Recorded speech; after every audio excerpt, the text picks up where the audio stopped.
Di serambi itu begitu banyak orang yang sakit, menunggu malaikat turun menggoncangkan air kolam Bethesda.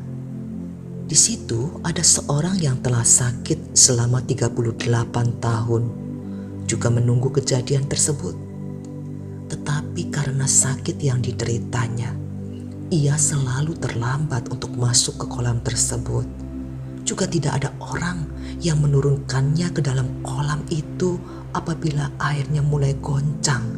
Dan sementara ia menuju ke kolam itu, orang lain sudah turun mendahulunya. Ada suatu yang aneh. Apakah dia tidak mempunyai keluarga, sahabat, atau orang yang berempati kepadanya? Apakah karena sifat karakternya hingga orang enggan menolongnya? Atau masing-masing orang yang sakit di sana punya ego hanya untuk dirinya sendiri saja? Lihat perbedaan dengan yang sakit ini. Lukas bab 5 ayat 18-19. Lalu datanglah beberapa orang mengusung seorang lumpuh di atas tempat tidur. Mereka berusaha membawa dia masuk dan meletakkannya di hadapan Yesus. Karena mereka tidak dapat membawanya masuk berhubung dengan banyaknya orang di situ, naiklah mereka ke atap rumah, lalu membongkar atap itu dan menurunkan orang itu dengan tempat tidurnya ke tengah-tengah orang banyak, tepat di depan Yesus. Luar biasa si sakit ini, punya sahabat-sahabat yang setia dan mendukungnya untuk sembuh. Bahkan rela melakukan sesuatu yang ekstra agar ia dapat dijamah oleh Yesus. Kita lihat dua cerita yang berbeda walau sama-sama sakit. Yang satu tergolek sendirian tanpa ada yang berempati. Yang kedua mempunyai sahabat yang sangat berempati pada saat ia sakit. Amsal 18 ayat 24b. Ada juga sahabat yang lebih karib daripada saudara.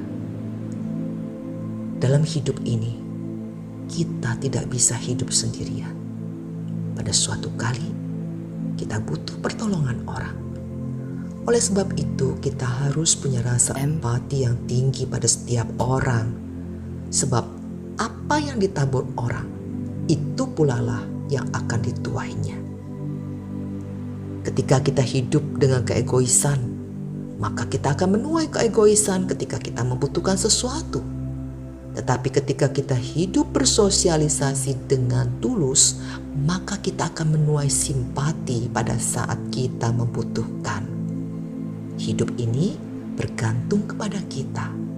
Apa yang kita tabur akan kembali kepada kita lagi.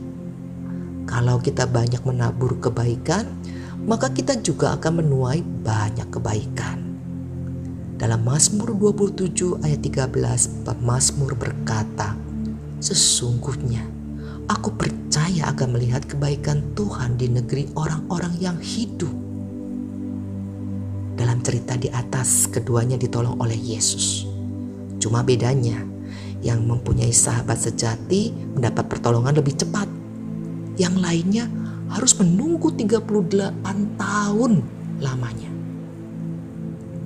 Saudara, kita dapat menarik pelajaran berharga di cerita ini. Mazmur 37 ayat 37 berkata, "Perhatikanlah orang yang tulus dan lihatlah kepada orang yang jujur. Sebab pada orang yang suka damai akan ada masa depan." Tulus dan jujurlah dalam membina suatu hubungan. Sebab pada orang yang suka damai selalu ada masa depan yang baik baginya. Amin.